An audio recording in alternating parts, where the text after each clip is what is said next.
Public Safety Committee meeting for Tuesday, January 5th, 2021 is called to order at 6:33 p.m. We're going to have a moment of silent meditation followed by the pledge.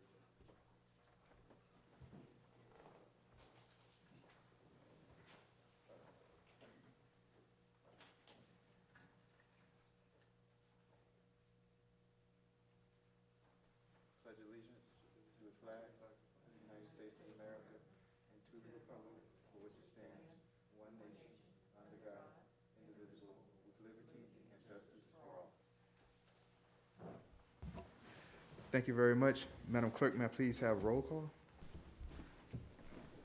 Committee Member Carell, Here.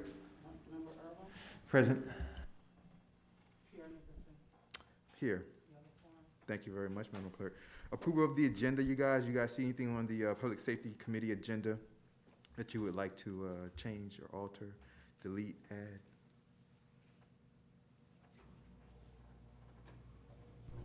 No, in fact, I'll make a motion to approve the agenda for tonight. Motion made by Vice Mayor Erbaum. Do I have a second? I'll second. Second made by Councilperson Perrella. All in favor say aye. Aye. All opposed say nay. Hearing none. Moving along, approval of the minutes. There were no minutes for the public safety meeting. The last one was in July. I didn't see any minutes for that. So I'm gonna fix that. I'm gonna see what happened. I wasn't the chair back then, but I'm gonna get them done somehow, and then we'll go from there. So I'll have them for next committee meeting. Going on to F. F is acknowledgement of visitors and/or special presentations. We don't have any visitors on the agenda as far as special presentations for public safety. So we're gonna move to good and welfare. Good and welfare, this is the time right now for public safety. If anybody in the audience has anything that they wanna say about public safety, the Public Safety Committee, right now, you can come up and do so. You will also have a chance at the end of the meeting to do that also as well. Okay, so if you can't think of anything right now, you will hear the agenda and what we talk about. You will also have a chance to discuss what we're talking about during the meeting as we go from item to item throughout the agenda. All right, if you don't have anything to say right now. Anybody for good and welfare? Hearing, seeing none. Moving right along to agenda item H1, Police Chief Evaluation Status. This is something that, Madam Manager, I don't know if you want to come to the mic, or this is something that we were discussing. The manager brought it to my attention. You guys know that in these contracts, we have to do evaluations yearly. They're supposed to be for the police chief, the village manager, the village clerk, and the village attorney. And so the police chief, Madam Manager, has not had an evaluation yet. No, he has not. But it's pretty much done. So all we need to do is to, and I'm going to let you speak in a second, Madam Manager, move this to full council if necessary, if that's decided tonight. But Madam Manager, go ahead. Okay, thank you very much, Mayor Nickerson and council. Yes, it is my charge to do staff evaluations upon one-year anniversaries for staff. Our police chief is not under a contract. He's at-will employee of the village administration, and as you all know, he does a fantastic job. The evaluation is pretty much done, but our police chief has been with us for 18 months, just over 18 months. It'll be 2 years in May. And I would like to attach with his performance evaluation a pay increase. So he has been the only staffer who hasn't received any increase. He is not a part of the PBA, the union, so he was not subject to pay increase when the other officers got it. But our police chief has been a fantastic addition. He came in when our department really needed his everything, and he gave it. And I think we've all been able to sleep a lot better knowing he's at the helm. He has changed the department, done some really great things, and I think he's deserving of that. Unfortunately, our CFO will not be in this evening because he is awaiting some test results before you want it to come out. But I have him looking at numbers and looking at opportunities where there could possibly be an increase. So I will talk with you all offline once we see what those numbers are from him. But I do want you to know that that is my intention for the evaluation. Thank you very much, Madam Manager. So my, the way I look at this is that you do the evaluation with the chief. Yes. Send us a copy of the evaluation with the recommendation that you have, and we can take that to the full council. I'm gonna have a vote on that after Vice Mayor Urbom and Councilperson Perrella speaks. We can take that to the full council. At the full council, we can, we'll get it beforehand in the email. Have them to look over it, analyze it. In the full council, we bring this back up. We can take it to the full council, put it on the agenda, and then discuss exactly how we feel about it all there. Vice Mayor Urbom, what say you? No surprise at the recommendation from the manager. And so I already made a note for the admin and finance committee meeting, for example. I imagine that's where we might have the benefit of the CFO and to, talk like real numbers. Certainly anticipating the evaluation, but I think that for myself anyway, I would expect that the evaluation is going to be probably in the realm of stellar. So we've just been incredibly fortunate to have such a phenomenally fantastic chief of police, and so I think it would be in our best interest to acknowledge that and do what's necessary to retain. So in a nutshell, there you go. Thank you very much, Vice Mayor. I appreciate that. I echo everything you've said. The chief is a wonderful professional at all times, quick. I don't even have to say, there's multiple times I'll have a question. It could be midnight Sunday, 2 a.m. Saturday, 2 a.m. Sunday. The managers on those texts also, and if I send the chief a text at 2 a.m. Sunday, by 2:05 he's texting me back the answer. If there's a shooting, he texts us 3 a.m., 4 a.m., doesn't matter what night, doesn't matter what we're doing, full details, like amazing from top to bottom. Councilperson Perrella, what say you? Well, yes, definitely. We're fortunate to have Chief Magnuson as our chief of police in the Portal, without a doubt. Police, even though we short and officers and stuff like that, he's been able to manage everything very well. And yes, it's well, I'm looking forward to like Mr. Urban said, the evaluation must be we don't expect anything but great from him. So definitely. A good, Thank you. thing. Thank you. Thank you very much, Councilperson Perrella. I will ask for a roll call to move this to the full council. Before I do so, though, does anybody from the audience have anything that they want to say on this particular matter, the police chief evaluation? If you do, you can come up to the podium, say your name and address for the record, and you can ask any question or make any comment that you wish. Yes, Chief. Of course. I was coming to you next after I went to the audience.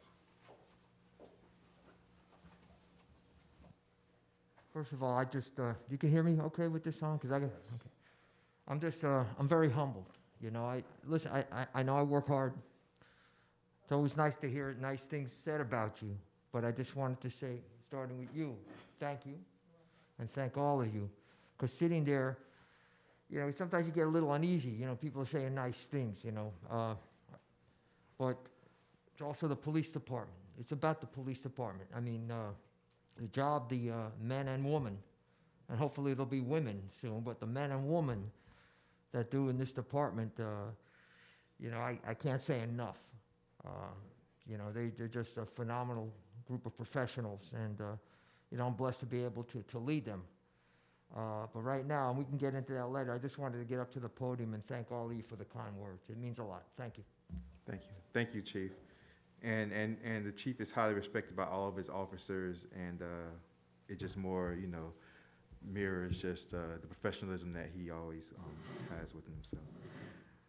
Is there any other comments or questions from the committee? You good? You good?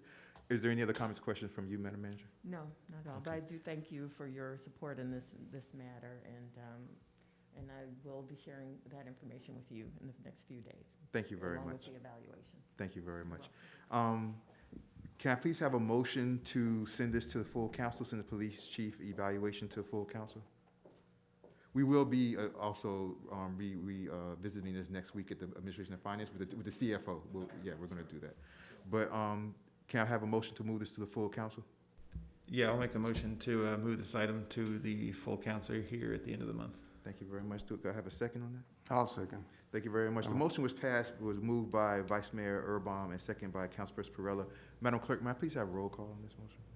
Councilman Perrella, Yes. Urban, Yes. Mayor Nicholson. Yes. The item passes 3-0. Thank you very much. We're going on to H2. H2 is about the police department automobile status. We know this is an ongoing issue as far as the police department automobiles. There's many things that, you know, myself, the manager, Attorney Geller, we're always working to find ways to fix that situation so that we have cars that operate and that can get around and work properly to help benefit more of the safety of our community. Madam Manager. I just want to say that, you know, this comes up at every meeting. I've said it, I've been saying it for months now. We need that fleet program. We have to do something quickly. These cars are in bad shape, and our officers aren't given their full capabilities because they don't have vehicles, or the vehicles are not reliable. I mean, some are, but you know, we need all of them. Even bringing new people on is difficult when they don't have a vehicle to drive or a reliable one to drive. So I know we will revisit some funding opportunities, but I hope that you will consider some funding options, especially as we get nearer to our mid-year budget review, that something has to be done to free up some funding for this fleet. I appreciate your consideration of it, and I really, you know, hope you understand the severity of the need. Yeah, I wanted to put this down on the agenda, you guys, because it's getting pretty severe. As the manager said, you know, we've been working hard. I've been working hard on some stuff, you know what I mean? And hopefully if it comes through the right way, we'll be able to do this without any money extra being taken from the village, taxpayers, or anything. I work on it day and night. The manager knows this. I'm always bringing things up. But Vice Mayor Erbaum, what say you? Do we know what month? Do we have the mid-budget year review scheduled for any specific month? March would be the mid-year Okay. time. And the so sooner we're the better, so hopeful- March is looking Yes. ideal all around, right? That would be my goal is to do a Okay. March, And then- mid to end of March budget review. All right, for- and then I was looking in my calendar, and the deadline for the, let's see, for the FEMA appeal, right? Yes. That will come to pass before we get to March meetings. Our appeal is due on Friday. Yes, there we This go, Friday, there we go. February. Okay, January, I'm sorry. yeah, and so, so we should be in a position by March for the mid-budget year review to no longer have any kind of questions hanging in the air about where we might get funding from. So I believe that we're in a position where one way or another, a decision will be made to accomplish the goal of specifically the police fleet. And then I'm sure tonight we're going to talk about public works and code enforcement, the two singular vehicles, right? But as far as the fleet for the police force goes, I think that by the time we're done with that mid-budget review, I would anticipate that we would have an answer, meaning a solution to this incredibly critical problem. So That's the way that's what I'm looking at in my mind and anticipating. So, we'll figure out what our finality of options are as we look at the mid-year budget review. But I do believe that a decision is going to be made in March for us to be able to accomplish that. It's just a question of, from where, how painful, whatever. Right. But I feel confident that we're going to have a solution by the end of that in March. So that's my overall hope, is that is accomplished. Vice Mayor, I share your hope. Madam Manager, correct me if I'm wrong, but the way things go, I believe that once we submit, and myself, the manager, and Attorney Geller has been on the phone with Yes. FEMA, Florida Department of DPO, I mean Emergency hours and hours and hours. We had a Zoom meeting yesterday. Yes, and we have one tomorrow. Like, we have a meeting tomorrow. Right. The 12th, there you go, I found it. The 12th I have it Yeah. as. Yep. So, but the process though goes like this. So we submit the appeal, but then FEMA, I believe, has 60 days to respond to the appeal. Yes, Then once they respond to the appeal, we have 60 days to resubmit for appeal number two. yeah, exactly. And then If- they have if 60 days needed. to respond. So it might not be, you know what I mean? So things might not be done as far as the FEMA situation by March. But I'm working on other things that I don't think will be done by March either, but they'll be beginning to work, hopefully, beginning to starting to like.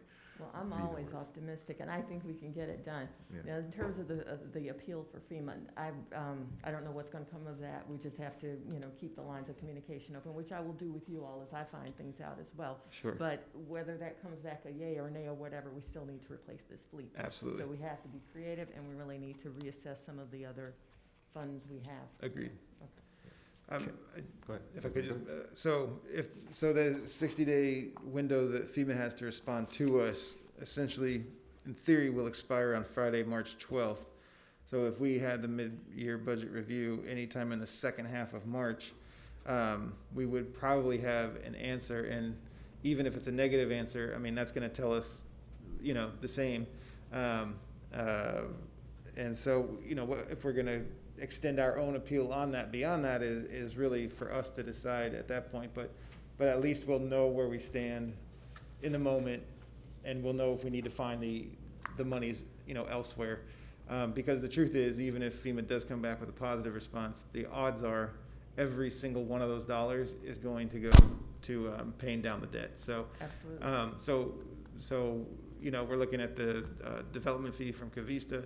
We're looking at other options, and so Yes. I think I don't expect I don't expect the clouds to part and sun to shine down on this situation by March, but I think we'll have a very clear understanding of where we truly are to guide us in what might be the most feasible way of accomplishing this. So. Thank you very much, Vice Mayor. I appreciate it. And love those two words you said, Cavista. Fun. Councilperson Farella, what say you? No, you're good. I don't know if Chief Maxson, you have anything you want to add about the vehicles?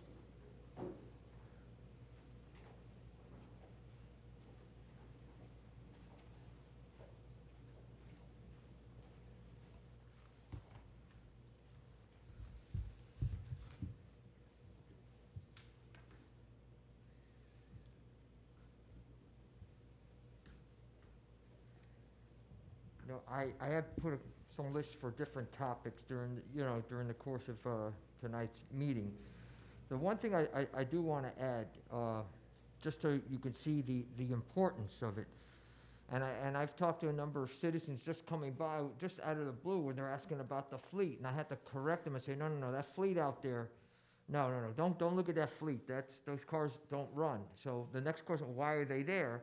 Because on in the leasing program that we were looking at, they are willing to take these cars from us and pay us for it and decrease the price moving forward as we try to enhance our fleet. So there is a method to the madness out there.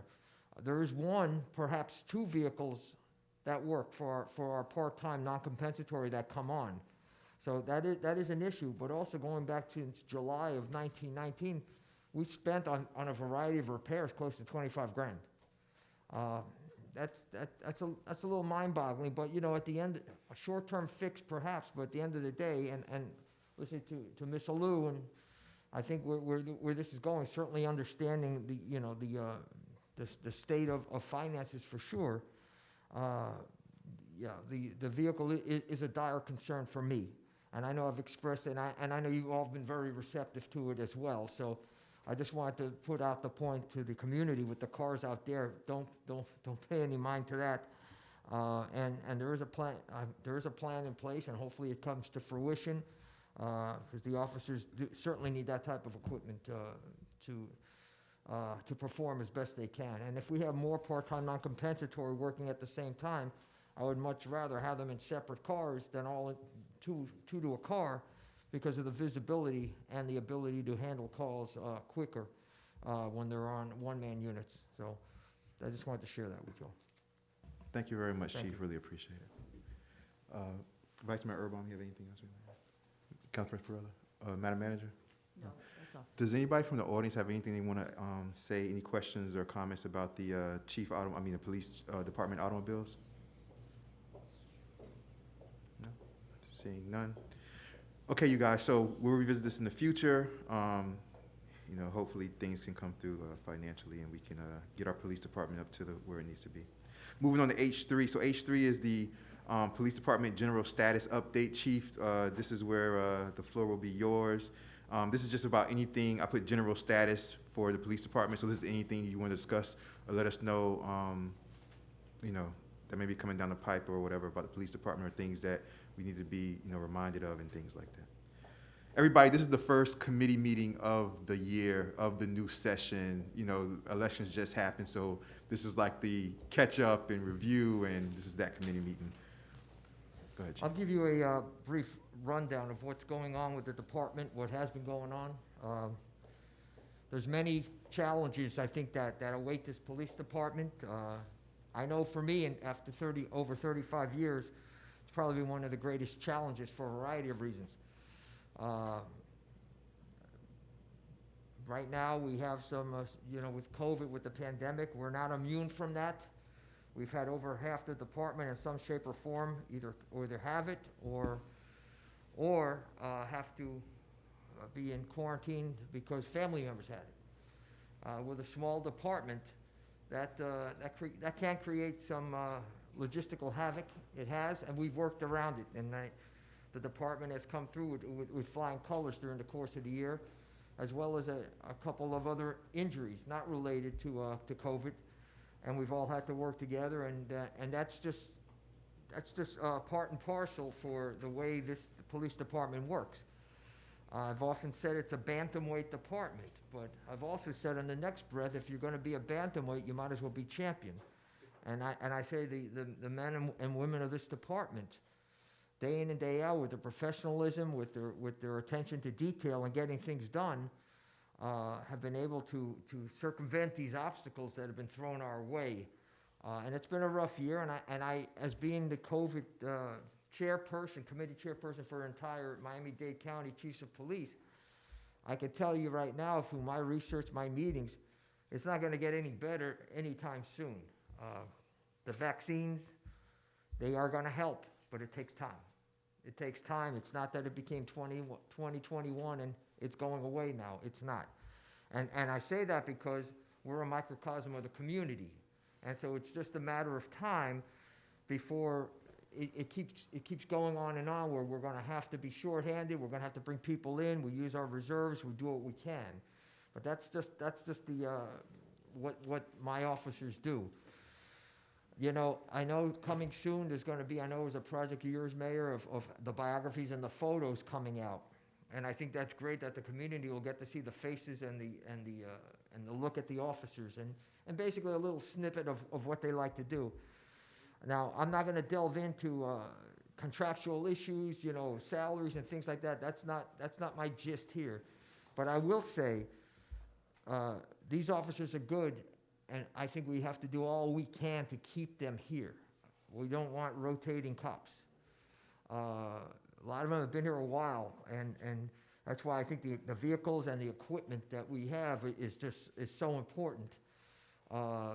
you know, the manpower, the added manpower, especially on the midnight shift, goes a long way. Even further than finances, I would believe. So that's something that, you know, I'll be advocating for during the course of the coming year. At the last meeting, they talked about inventory. Councilwoman Roman brought it up. That's done.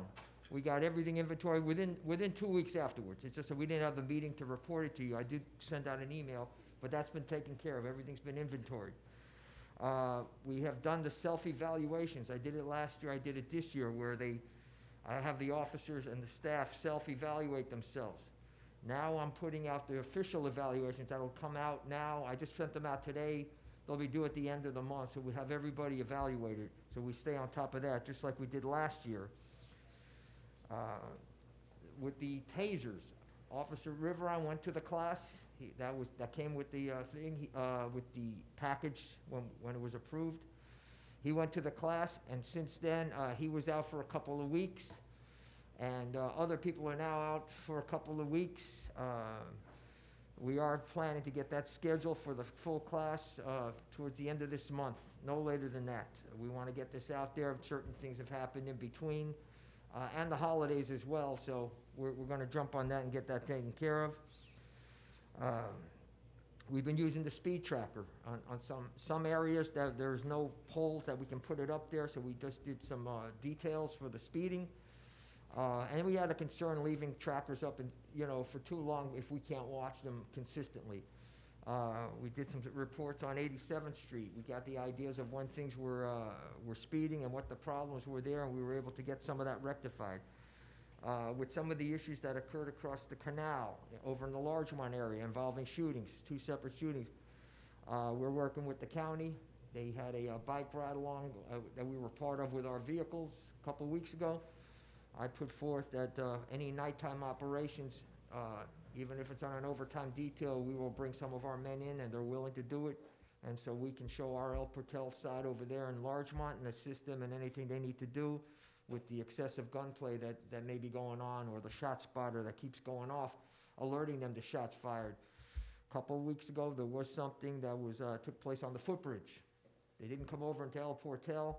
I made contact with my counterparts at the county, and they're addressing the issue.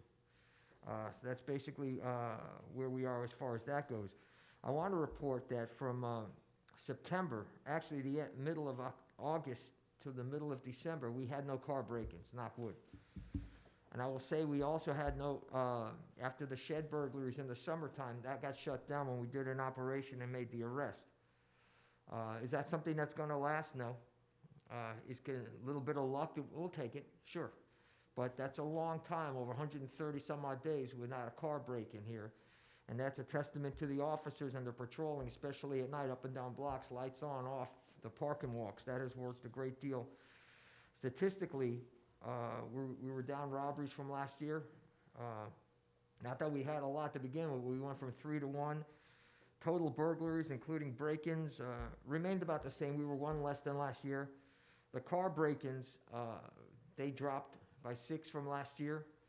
Stolen cars from 10 to 1 this year. And again, that's the officers being out there and being as proactive and as visible as can be in a small department.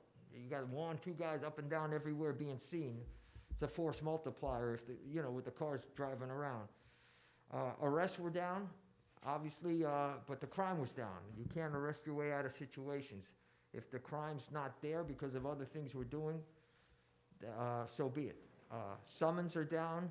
That's across the nation as well, with arrests across the nation because of the contact with people with COVID.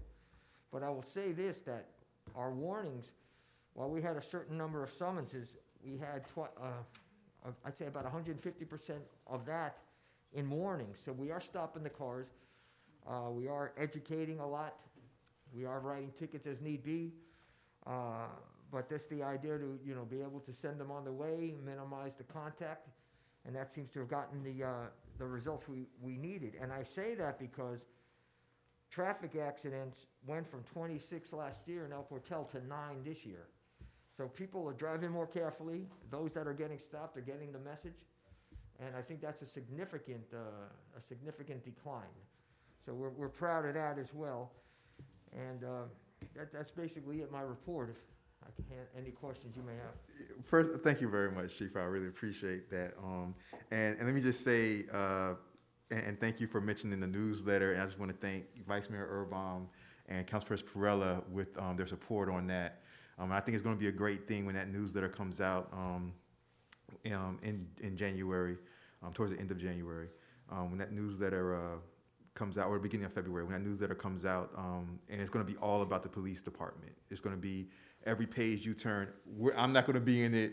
He's not going to. I said we're not going to be in this first newsletter. I just want the community to meet the police department, to get to know their faces.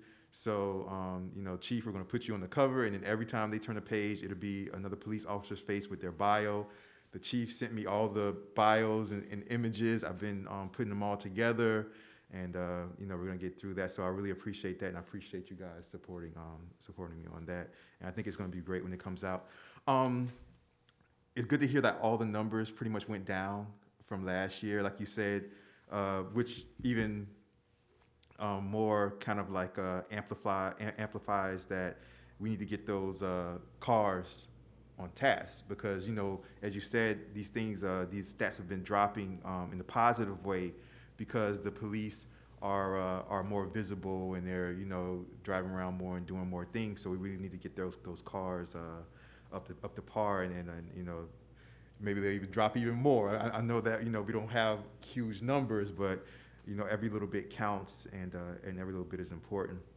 I did want to ask you this, Chief, and this is something that we can't really discuss in the open right now, and I'll explain why. It's nothing that's a bad thing, but I remember before, in years going past, and we would do it every once in a while, but we haven't done it in a long time, and if we have, correct me if I'm wrong, but we used to do just certain days where we would have like the speed the speed situations with all the officers, and we would have 5-6 officers in on Northeast 2nd or North Miami Avenue during the times where we would think that people were speeding the most, and I remember those days where it was wonderful because you would see just cars being pulled over.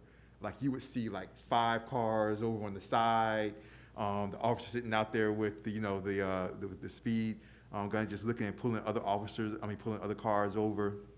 And I remember when we did that back then, if once they look at the license, if it was an El Portal resident, they would get a warning, but many of them weren't, and they got tickets. And when we would do that, a lot of people that use El Portal to drive through a lot of times to get to where they're going, who don't live here, who like to speed through our neighborhood, they kind of got the picture.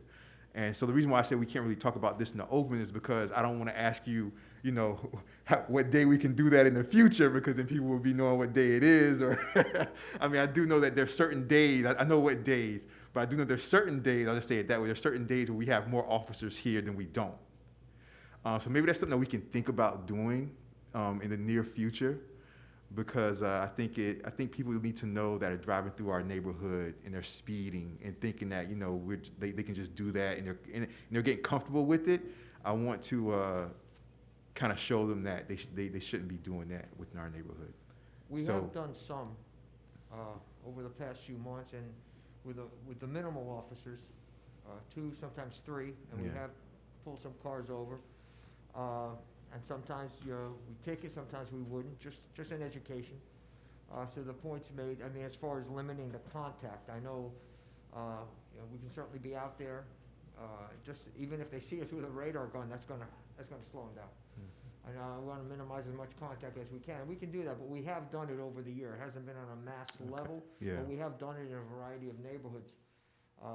Even up to Northwest 5th, where we sat up there with the call with the guys doing donuts and stuff, and we enlisted the help on the county on that months ago. So Yeah, and like I said, I know that it's difficult because we don't have a huge department, and as always, we appreciate. I saw you sent the schedule out, so that may be something that maybe in a future scheduling month, if we could find a way to kind of schedule more officers on a certain day or something like that, so we can really get it out and get it done with maybe 5-6 officers, because it's difficult to catch the people that you need to catch when, we only have a couple officers, because, once you pull somebody over, then that officer has to go deal with like that car. And then that leaves one less officer. So we can have 5 or 6 maybe on one day. And like I say, we do have that certain day where we have more officers. Maybe like next month or the month after, we can maybe kind of fit that in and schedule for that. But that's all for me, Vice Mayor Urban. I am not reformed. I won't say reformed, but I'm a leadfoot. So. If you check my driving record, I have not had a ticket in several years now. But then if you go back to my younger days, you're going to find dozens. So I've probably been pulled over at least 60 times in my life. And I think I've talked my way out of maybe almost half of those, to be perfectly honest. But a lot of the times, I'm getting to a point here, saying all of this, because it's speeding is, we say, speeding is directly attached to somebody's personality usually. And so what are you going to do? You're going to police people's personality. So for me personally, over the years, I've driven across this continent several times. I had jobs where I commuted to the Keys. And so I have put more miles on the road than most people. In fact, I'll put my mileage up against anybody on highway patrol 10 years or less, for example. Like I'll make that arrogant statement. I've got more miles on the road than they do. Not that I have more experience, but the point being that I'm a self-analyst. So like I've analyzed my own driving over the years, especially when it's cost me money and time. And so I have mixed feelings about the speed traps. Because on the one hand, I feel like if you can get a message to people, especially commuters who come through, who pass through every day, and there's speeders every day in the neighborhood, it's not just the random, speeder, but the commuters, the speeding commuters. If you can get the message to them, that, hey, you're in El Portal, there's kids here, we have people crossing the street. Those messages actually work. They really do. And so, in addition to that, this is one of my focuses for this year is traffic calming. I know I spoke to you last year about a kind of a harebrained idea about how to get some aggressive drivers together and kind of do a participation event almost, because what I've found over the years is that you can't make up time. So that's the other thing. If we can get messaging to some of the If El Portal can do some messaging, I see it as signage, but some type of messaging to help people realize you're not going to gain anything by putting the foot down, right? Because I have actually taken notes. I've tracked my odometer. I've used stopwatches, and I've done I've taken notes on my driving over the years, like a complete nerd about it, and I found that unless I'm going about 250 miles, if my one-way trip is not 250 miles or greater, I can gain almost nothing by going from 10 over to 15 over to 20 over, right? And the other aspect of it too is that the mix of defensive and aggressive drivers together. I mean, there also is some messaging for some defensive drivers, I think, that would benefit people out there. There is, I got pulled over by an officer out on Julia Tuttle one night, and I was coming down, and I had every intention of accelerating once I got to the bottom of that bridge, but he clocked me at 101, and we're having a conversation, and I apologized to him for getting him out of his car in the middle of the night, and so I said, I'm sorry to have you out of your vehicle, because it's dangerous for an officer to be, standing on the side of the road talking to somebody. His warning to me was not even necessarily you're going too fast. His warning to me was there could be somebody out here drunk driving 30 miles an hour on the causeway, and you're not going to realize that, right, until you're already, on top of them. And so it's a little bit more complicated than just ticketing everybody. I think there needs to be a greater effort through messaging, things that we do throughout the year that kind of just puts it in people's brain. Okay, I'm not going to gain anything. I can slow down. And so, I mean, like the speed hump over here on Park Drive is an example I give all the time. It's not just me. So now that we've had the conversation, that's fine. But what are you going to do about the other people? You know, so I've figured out, okay, I shouldn't do this. But what about everybody else, right? So you got to have some type of community messaging. What I mean is that speed bump doesn't exist at 35 miles an hour. So, you know, you can slow down to 10 and feel your shocks getting kicked all over the place, or you can hit it at 35 and feel nothing. And so, you know, design, application, and execution of all of these control devices, you know, it really comes down to minute details of whether or not it's going to work. So, so in that regard, I used to drive a 14-foot box truck through here with the, you know, as my job for 4.5 years, and 87th was my cut through. Anytime I needed to get from Miami to Biscayne, and I was up in here in this area, 87th was perfect. And I would take my 14-foot box truck and I'd go 87th to 45 miles an hour. And then I moved into the neighborhood, you know, 15 years later, and I was like, oh, wow. Like I absolutely should not have been doing that, you know? And it wasn't, you know, it wasn't callousness, you know, on my part at all. You know, it might have been arrogance because, you know, you feel confident. If you know your vehicle, for example, I mean, does anybody here know the stopping distance of the car they drive every day? 60 to 0. Anybody know how many feet it takes them in their vehicle? No, nobody knows that, right? And so, you know, a lot of the speeders, I'm going to tell you, it comes down to a personality issue, and you're going to have to use messaging to get through to them to realize, hey, you know what? I'm not going to gain anything. It's not gaining me any time. It's just cathartic when you're inside the city limits. It's just making me feel better, right?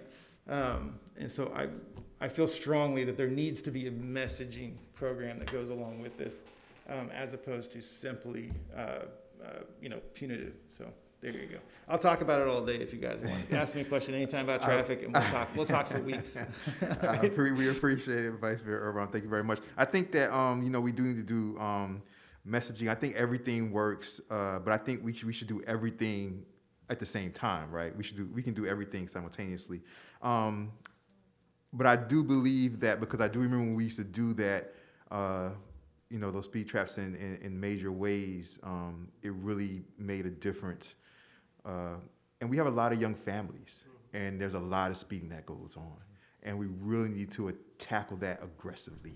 I'll say this: when I was younger, if you go back to my days where it was ticket, you know, you could see my driving record really as a lead foot when I was younger. Cell phones weren't even a factor back then, and now, I mean, I've yelled at pedestrians out of my window. I'm like, you should just be glad I wasn't texting, because you know, when a pedestrian steps out in front of a vehicle thinking, oh, well, they have to stop. Well, I have to stop if I see you, you know. So the cell phones have actually been quite a terror. I am 100% against automated driving vehicles. Until you throw cell phones in the equation, I'm thinking, maybe it's not a bad idea. So. Appreciate it, Vice Mayor Irvine. So I think that we definitely should tackle the speeding situation aggressively, and simultaneously we're doing other things as far as like outreach. But like I said before when I mentioned it, the way we used to do it was that when we would pull cars over, if their license was an El Portal resident, they got a warning. And we only gave tickets to individuals who were speeding through the village who were not El Portal residents. That's pretty much the way we used to do it back then. All right, Councilperson Perella, what say you? You good? Yeah, I'm good. All right. I think the only thing will be like, the only message people will get is police presence. Which is when it comes to speeding and stuff. Yeah, which is the message that I want to get across, is that, you know, if you come through El Portal, come through speeding, you know, we're going to take care of our families and our children, our residents, so that people don't act that way around here. Thank you very much, Chief. Is there anybody from the audience that has any questions for Chief about any of the things that he spoke about? Any questions for us? Any comments? You guys can come up to the podium. I think that podium is on also. And thank you very much. Appreciate it. Shout out to Full Moon. always taking care of our audio needs. You guys can come up, say your name and address for the record, and you can ask us or the Chief anything that you want to. Okay, seeing none. Thank you very much, Chief. I appreciate it. Madam Manager, you good? Okay, Attorney Geller, you good? Attorney Geller, you're going to be up in a second anyway. Madam Clerk, you good? Okay. All right, you guys, moving right along to the next agenda item. This is a police contract negotiations update. Attorney Geller, we don't want to go into details because it's still an open situation with the Police Benevolent Association of Police contract. But I just put this on here so that we just have, we follow this. So I can is- report on it very briefly. Very briefly, thank you very much. We've had a number of conversations with the attorneys for the PBA. The last communication from them was yesterday. My last communication to them was today. We're trying to schedule a follow-up bargaining session. Where it stands is, before you became mayor, and before this council was sworn in, our existing contract with the PBA has expired. So the officers are working without a contract since October 1. As you know, because the prior situation went to impasse, and because prior council did not object to or appeal that impasse, that now has the force of law that will bind us to certain things, but not this fiscal year. That's beginning next fiscal year.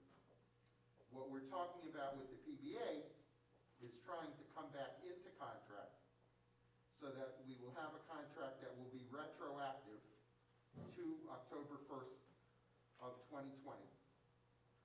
And that will cover hopefully 3 years, which is the standard. And it doesn't have to be, we can do a 1-year contract, and then next year will be governed by the recent situation.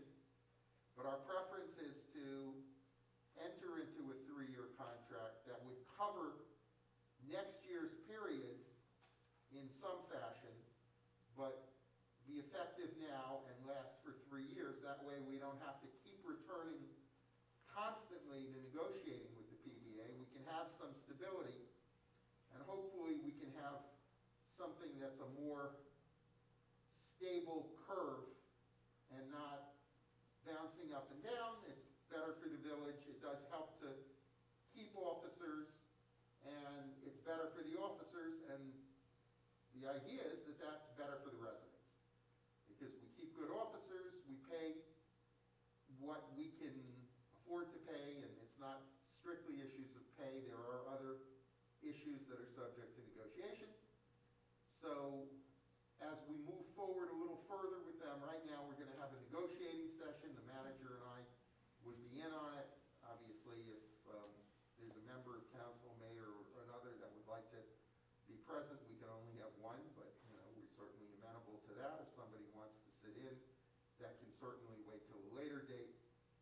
I will take this opportunity to announce that it is likely, and I will request now formally on the record, that we have an executive session at some point to discuss the progress of our negotiations, because the preliminary Zoom meeting is to find out where they're coming from and to give some thoughts, but ultimately it's going to be up to you, not up to the administration, manager, or me, as to what kind of an agreement. So once we have a little more idea of what's possible, we will probably want to have an executive session. We'll notify you. It'll be called appropriately. Those are not public meetings at the time they're held, but they are subject to the law. They have to be announced. The people who are going to be present have to be announced. They're not broadcast, but a verbatim transcript is kept by a court reporter or something like that. And then when the contract negotiations are over, those records all become public and available to every member of the public.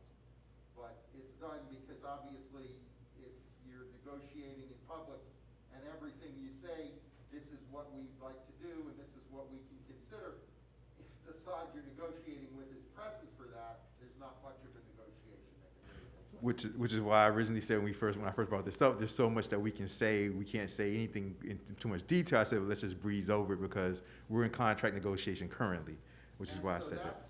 You know, that's one of the two, that or existing lawsuits are the two main exceptions to when you can do anything in an executive session. I don't like executive sessions, but occasionally they are necessary. This would be one case.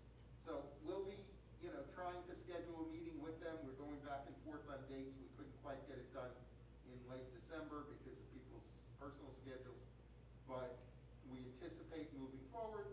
I'm very optimistic we will find some opportunities for common ground, whether that's an opportunity the council wants to take advantage of, that'll be up to you, but we're actively speaking with them, and I think that by itself is a step forward, and that's a quick summary of where we are without going into the details and the specifics of it that are the subject of what we're negotiating. Yeah. Thank you very much, Attorney Gill. Let me just say, for the record, that when the police contract did expire, Attorney Geller was not the attorney that was over that at that particular time, and the council at that particular time did not get the information from the attorney at that particular time. So let me just say that for the record also. All right, thank you very much, Attorney Geller. Is there anybody else? We can't really say too much about the police negotiations, you guys, because as we said, like it's an ongoing negotiation, but is there any general statements or questions that you guys have about the police negotiations? And Mayor, if there's anything from the council, if I can't answer it, I'll say so. So you can ask me anything. Yeah. You just may not be able to get an answer depending on the question. Okay. Before I go, Vice Mayor Urban, is there anybody from the audience that has any questions? Okay. Vice Mayor Urban, go ahead. Yeah, just to point back to what Chief had been saying in terms of you know, the value of retention. I worked in an industry that had outrageously high turnover, so I know the value of retention.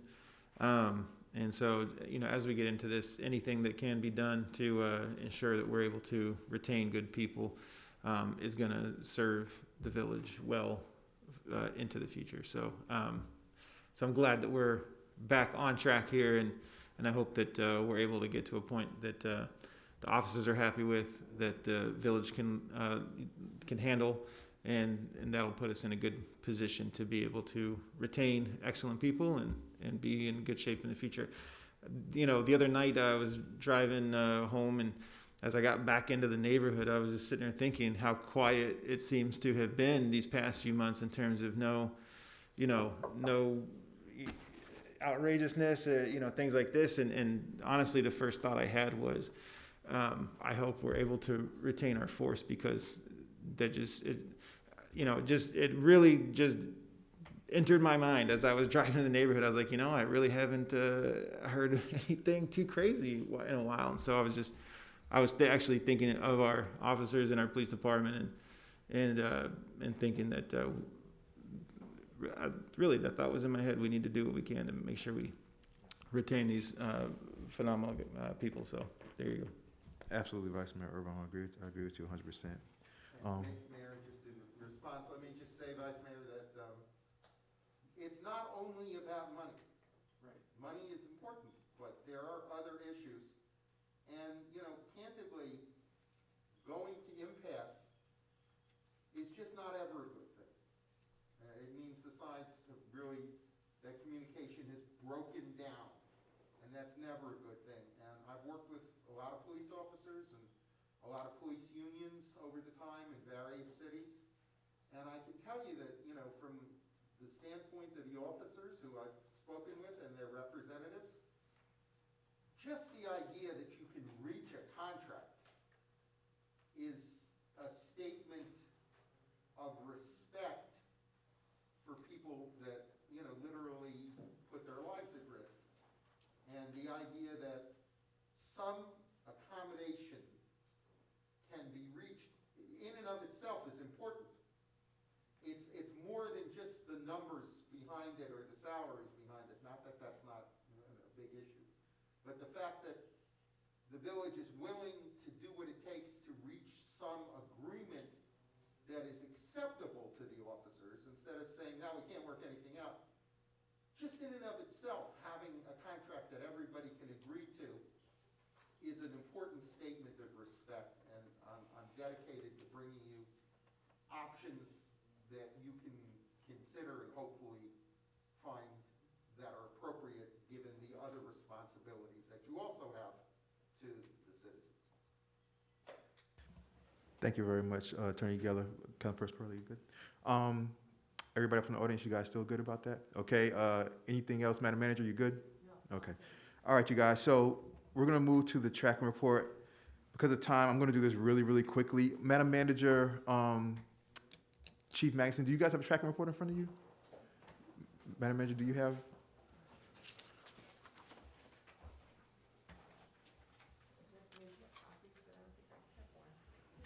Did you?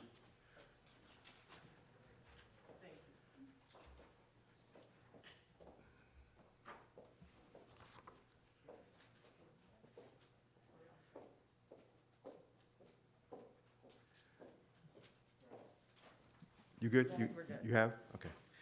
All right, so I'm just gonna go through this really quickly, you guys. Vice Mayor Urban, you guys good?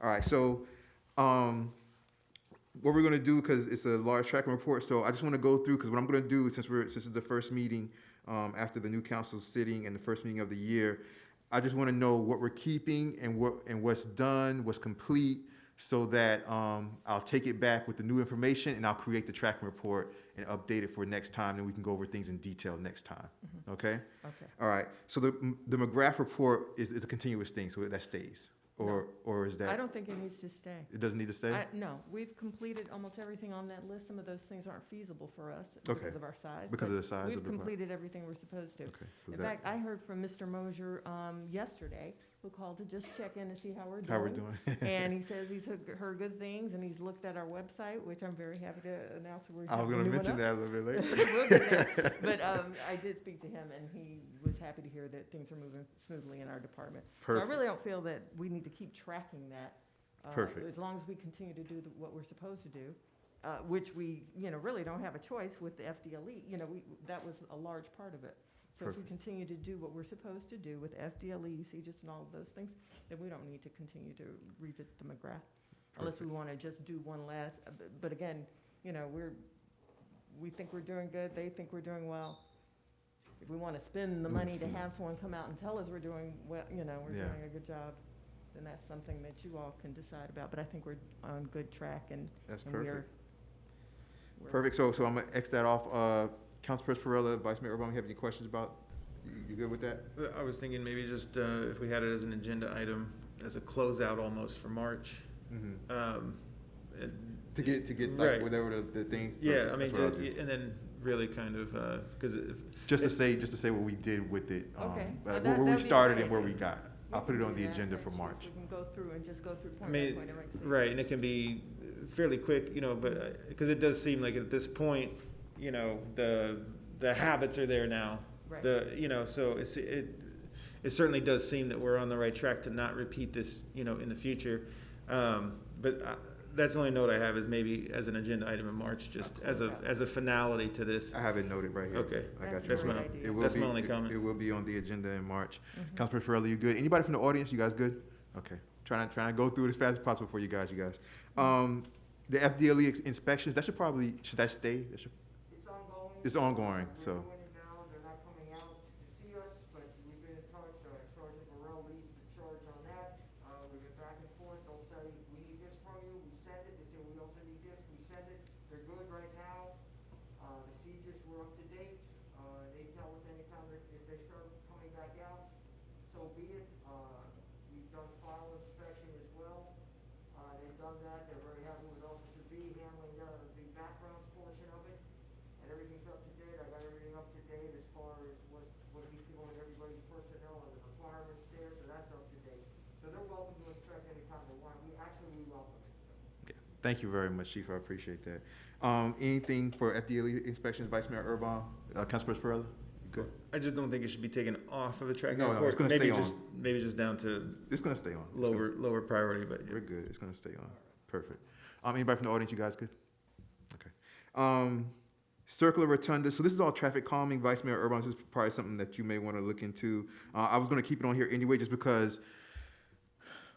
Okay, I'm not gonna go into the detail of the history, just because, like, just historically with the county and stuff like that, what we were able to do, what we couldn't do, what we've been begging to try to get on these streets, and what we've been ignored about and things like that. I'm gonna Right. keep them on there because I wanna see if we can pick that back up in some way. Both of those things, the rotundas, traffic calming, and four-way stop, potential intersections, traffic calming, and like I said, Vice Mayor Urban, in the future, or in the March meeting, you may want to say a lot about those two things, since traffic calming is going to be something you're going to be focused on this year. But those are definitely going to stay on the tracking report. And Mayor Nickerson, just to add to that, perhaps you can make it one item. That's what I was And- going to think. Yeah, And then that's what I was also, thinking. I'd like to add to that the Northeast Second, because it's specific about, four-way stops and stuff, but we've also been trying to get Northeast Second Avenue, something done there with the county. So perhaps you make one item that also encompasses other traffic I got you. calming or speed lowering efforts.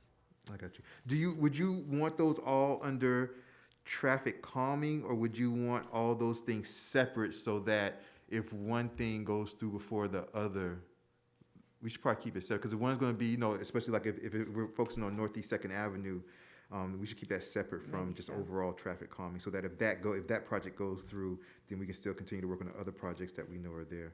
Okay. Okay. Vice Mayor Urban, you have anything you want to add? Vice Mayor Urban, you good? You good? Councilman Farrell, you good? Anybody from the audience, you guys good? Traffic calming? Okay. The next thing, you guys, this is for lighting. Oh, okay, for safety, for lighting. I'm gonna keep that on there because I want to do another walkthrough one day. Okay, so we'll just keep that on there for now. You could do it. To do another walkthrough in regards to lighting and the dark parts of the neighborhood and things like that, as far as safety goes. I want to keep that on there. Vice Mayor Urban, you got anything on that?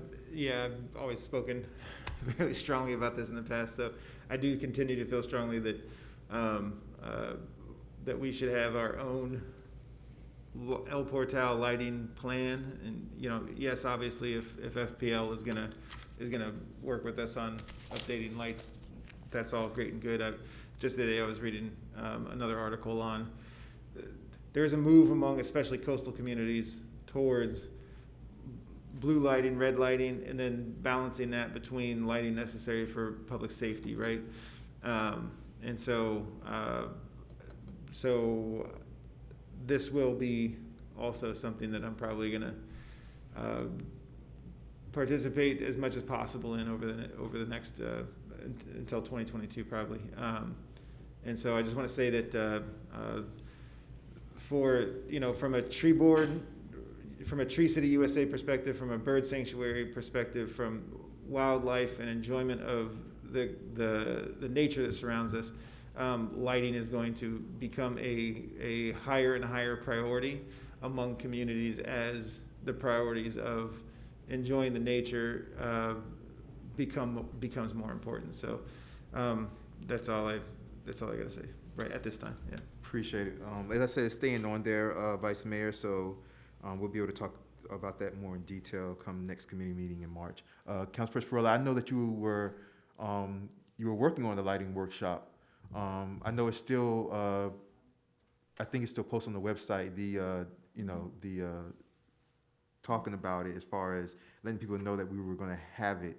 So I know this is something that will be near and dear to your heart also with the lighting. I know you were working hard on that with the type of lighting, the FP&L, the bird sanctuary, since we are a bird sanctuary with the birds at nighttime and things like that. So that's something that I'm gonna keep on the tracking report so we can speak about it more in detail in March. All right? Perfect, yes. Sounds good? Yes. Okay. Anybody from the audience about that? We good? The lighting? All right. Okay. Speeding program, village-wide speeding program, that's kind of like falls into what I was talking about before, you guys. We're gonna keep that on there. Village-wide speed limit reduction, that also kind of falls into what I was talking about before with the chief. We're gonna keep that on there. Monthly police statistics. Chief, we appreciate that. You always give us the monthly statistics. We appreciate that wholeheartedly. Vice Mayor Urban, Councilperson Perrella, is there anything, Madam Manager, is there anything you guys want to add about the speeding program, the speed limit reduction, or the police statistics? No. You good? just so it's not, Go ahead, go ahead. so it's not a surprise, I'm gonna be sending out, an email to invite, I've already discussed with Placervia, but they actually have a plan, that they have had kind of, working on for a couple of years now. And so I would like, Juan or Camila to come at the full council meeting at the end of the month, just to do like a 10, 15-minute presentation of what they've already kind of worked up in terms of some of these things. So I'll leave the rest of my comments for that time or later. Perfect. Are you referring to speeding? Or I'm referring to an traffic resiliency. Ah, Yeah, got you. Okay. street resiliency, Ah, got and you. in that methodology for reducing speed. I got you. Okay, perfect. Councilman Ferrella, you good? Okay. Anybody from the audience, you guys good with that? Community policing, the newsletter's gonna be the part of that, and this is an ongoing thing. In the future, Chief, I will be asking about, because we used to do a lot of the police on the bikes. I don't know how much we're like we do the bikes throughout the day sometimes. I'm not sure how that goes. We did used to do a long time ago when things were good. We used to have a golf cart. Maybe in the future we can get that fixed or get a new one in the future when things look up. But community policing is something that I'm going to be real big about going into throughout the year. Vice Mayor Urban, you have any comments? Just to say that it sounds like a park and ride, or park and walk has been something that the officers responded well to and the residents as well. So it just sounds like we're already on the right track, and Yep. it's good that we're tracking it. So there you go. Absolutely. And now hopefully after the newsletter, everybody will be able to see when they walk down the sidewalk. They'll be like, oh, I saw your face in the newsletter. I know your bio. I know everything about you. Councilperson Ferrella, anything about community policing? You good? Anybody from the audience about community policing? You guys good? All right. The next thing, the Senior Watch Program. This is something, Chief, I'm going to be touching base with you on that. Madam Manager, we need to find a way to, through the police, I think is the easiest way to have, I need to update the senior list. Just to update it to know, who's still here, who's moved out of the village. Well, and- I believe we are updating it. That's Okay. an ongoing process, and one Okay. of our officers is in charge of that list and maintaining it. Also, that's the way we get information out. They reach out to those seniors that you're assigned to. Each of the full-time Perfect. officers has them. So we keep that updated, and we continue to keep that updated. Yeah, definitely need that. Advertise always had a substantial senior community, and we really need to keep an eye on them and take care of them, make sure they're okay, especially when we have floods and storms and things like that. So, ESAC, I'm gonna take care of ESAC, you guys. I have a meeting coming up with the principal of Horace Mann, the new principal of this year. Was new this year of Horace Mann. So I'll give you guys an update on that next committee meeting. Is there anything that you guys have to say about the Senior Watch Program or the ESAC committee at Horace Mann Middle School, Vice Mayor Urban? Good? Councilperson Ferrella? Good? Anybody from the audience, you guys good? Okay.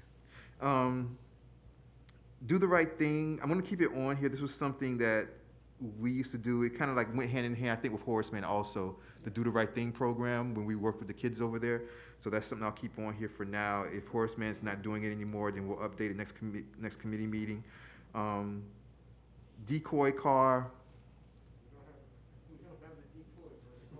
Okay, we don't even have enough cars for a decoy car. We have to tow out a decoy car. We'll get on that. Hopefully that'll change in the future. In the decoy car. Yeah. The cops grant, we'll keep that on there. Yeah. Yep. I think we should, definitely. The police officer evaluations, if Chief is doing them, we'll keep that on there. Police schedule, Chief, you always give us the schedule every month. We appreciate that. We'll keep that on there. Vice Mayor Urban, Councilperson Ferrella, anything you guys want to say about decoy car, cops grant, officer evaluations, police schedule? Good? Anybody from the audience, you guys good? Okay. The Ring, the Ring doorbell cameras.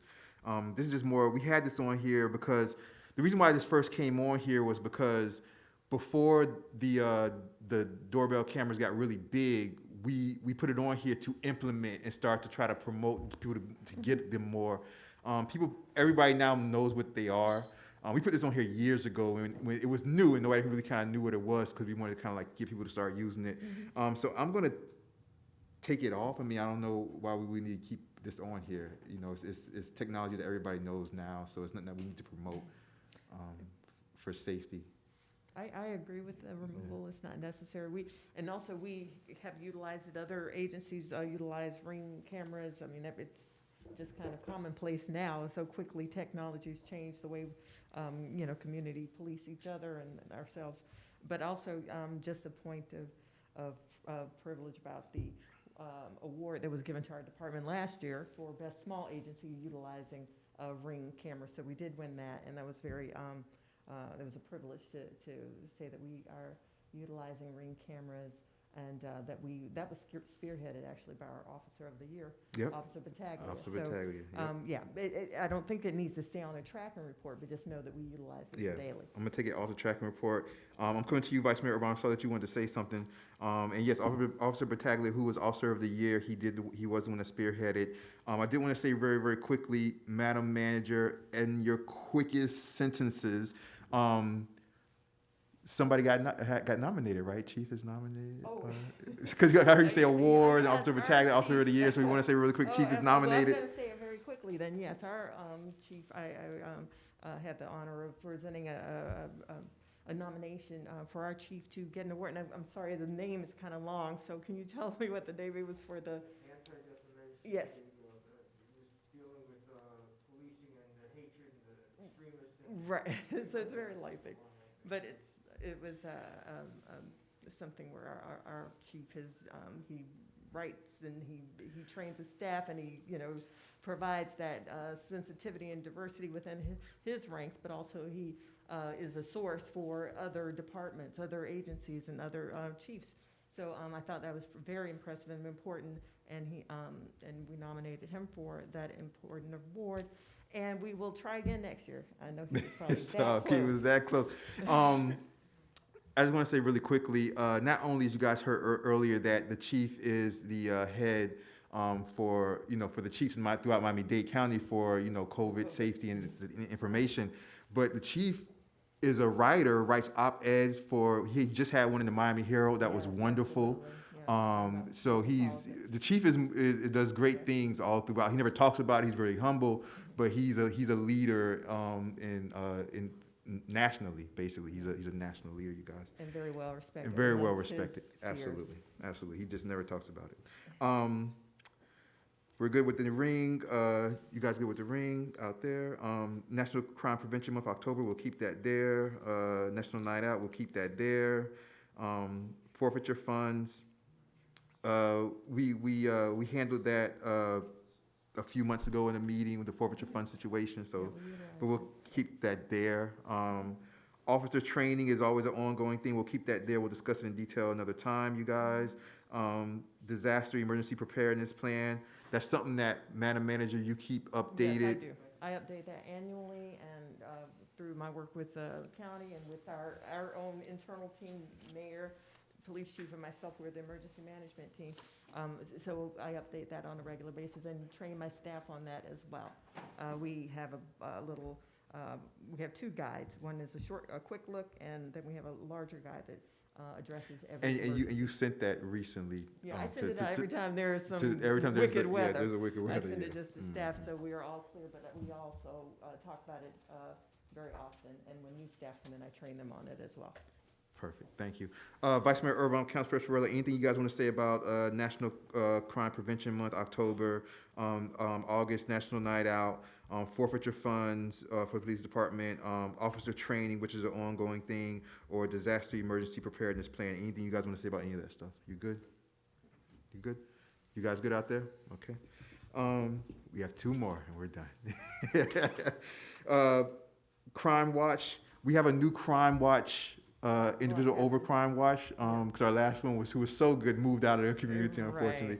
Right, I have not I don't have her contact information. I have not spoke to her about it. I don't know if you have it or not, Yeah, Madam Manager. I'll get it to you. And so we I can know we've get- reached out. Okay, Sure. okay, so we can get that, and we'll go more into detail of that, you guys, next committee meeting, okay? Okay, We did have a meeting about a month ago by the footbridge. yes.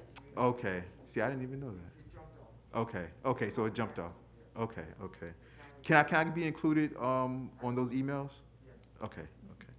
Yeah, you keep me included on those emails, please, thank you. Operation Village-wide cleanup, that's something that we do every year. I don't know if we did it last year or not. We didn't do it. I think last year might have been the first year we didn't do it because everything was crazy with the COVID and stuff. So Right. it was kind of like, Exactly. but you know, we can keep social distance and still do Operation Village-wide cleanup. That's something that we do in conjunction with the Horace Mann Middle School students Right. on like a Saturday morning and stuff like that. Exactly. So I'll keep that on there. We'll revisit that more in detail when I speak to Horace Mann with the ESAC committee, and we'll figure out a date and stuff like that, and I'll bring it back to you guys and we'll talk about it then. But we'll keep it on there. That's the tracking report, you guys. That's as fast as it could have been done, everybody. Next is K, unfinished business and general orders. There's no unfinished business, general orders. Vice Mayor Urban, you have anything? You're good with that? Good, unfinished business, you good? Councilperson Perrella, new business, there's no new business, you guys, we went through everything. Vice Mayor, you good? Good, Councilperson Perrella, you good? Okay, next is good and welfare. This is the time, you guys, or anybody from the audience, if you guys have anything you guys want to say, ask, comment, or question about anything at all. It doesn't have to be only public safety, this is about anything at all. You guys can come up and do that right now. All you have to do is come to the podium, say your name and address for the record, and you guys can ask us anything at all, or make a comment. You guys are horrible, whatever you want to say, you guys can say it right now. All right, seeing, hearing none. I do want to say this really quickly, you guys. PSA, we have 2 open council seats. You guys see there's only 3 of us up here, 2 open council seats. The qualification for that opened Monday. It stays open for 2 weeks. It started Monday, January 4th at noon. It ends Monday, January 15th at noon. All you have to do is call Village Hall, and they will guide you in the correct direction. We also have on the website, we have a brand new website. It looks wonderful, Madam Manager, really appreciate that. On the website, if you go there, on the very front, it has that information there also, you guys. The village clerk, because of COVID, the reason why you guys have to call first is because you have to make an appointment with her, okay? You have to make an appointment with her because of COVID, you can't just show up. Yes, Mr. Attorney. My ears may not be working. When did you say it ends, Mayor? It ends Monday, Friday, January 15th. Sorry about that. Friday, January 15th. That's right, 2 weeks. Monday, January 4th, Friday, January 15th. I'm trying to talk fast. That's what happens when you try to talk fast. To the end of the second business week. Yes. But it's not 2 weeks to the day after it No. opens on the 4th. No, open Monday, it stays open, and it ends that Friday, January 15th. Friday, January 15th. It's Monday through Friday. She's here 12 p.m. to 5 p.m. Like I said, just call first to get an appointment. But this Saturday, our clerk is making a special trip on the weekend for everybody who works. If you want to sign up to run, you guys, this Saturday, she will be here January 9th from 9 a.m. to 1 p.m. Okay, from 9 a.m., yes. And Mayor, I just think you may want to point out to potential candidates that they cannot just walk in and file papers.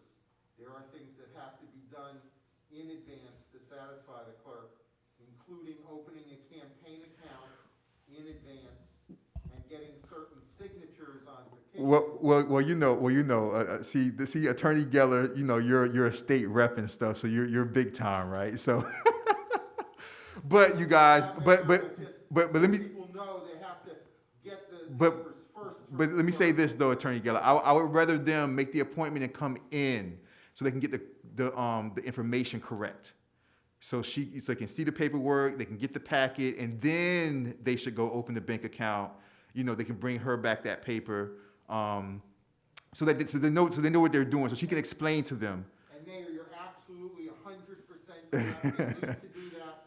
I'm just pointing out that people should know they can't walk in, sign some stuff, and they're set to go. Okay, They have yeah. to see the clerk, and things, yes. before they can. That's a great point. So basically, you guys, don't wait till, don't even wait till like January 13th, you know what I mean? It ends January 15th. Like, do it as soon as possible if you want to run. There's 2 seats open, you guys. There's 2 seats open, okay? The actual election date will be February 16th, Tuesday, February, we kept it Tuesday. Tuesday's like a government day. February 16th will be the actual election date. But you guys have from now through January 15th to come in, sign up, participate in your community, you guys, all right? You guys, great minds, we're all up here. We need great minds up here with us. Greater minds up here, with us. Yes, sir. You can come to the podium real quick. Just say your name and address for the record. We need to have you, we need to hear what you're saying and have you for the record. Hello. Yes. I'm Kevin Hines, 200 Northeast 85th Street. And I just purchased the property not too long ago. It's under construction now. I'm planning on moving in, but what I'm asking is, do you have to be living here now, or is it something that you own property and you're gonna move into it, or? So in our charter, it says you have to be a resident 6 months before, before qualification opens, basically. Okay, so So- then since I haven't lived here for 6 months, then I could not. You could not. Yeah, even though if I've owned property here, no? No, you have to live here. You have to live here. Yeah, Live here for 6 You have months. to live here. Yeah, your mailing address has to be there, and for at least 6 months Okay. before. Okay, Legal so, resident. Legal residence. Yeah. okay, That's a defined term in state law, but you must be a legal resident. Yeah. of the And village. that's not any one thing, it's a matrix of different Right. pieces of information, you can get some mail at a different address and still be a legal resident. Yes, absolutely. But if you meet the qualifications. Man, I want to get into politics. I want to run. I want to help out my community. I have great ideas. Those 3 guys up there, they're missing some stuff. I have some great ideas they're not thinking about. Come up here. Come up here. We want you guys up here, all right? So it ends Friday, January 15th, you guys. So if you want to sign up, go ahead and sign up. I have nothing else for good and welfare. You guys good? You good? Okay. All right, you guys. So we're going to move right to the end. Adjournment. Adjournment. Do I have a motion to adjourn the Public Safety Committee meeting? I'll make a motion to adjourn the Public Safety Committee meeting. Moved by Vice Mayor Erbaum. Do I have a second? I'll second. Second by Councilperson Perrella. The Public Safety Committee meeting for Tuesday, January 5th, 2021 is adjourned at 7:56 p.m.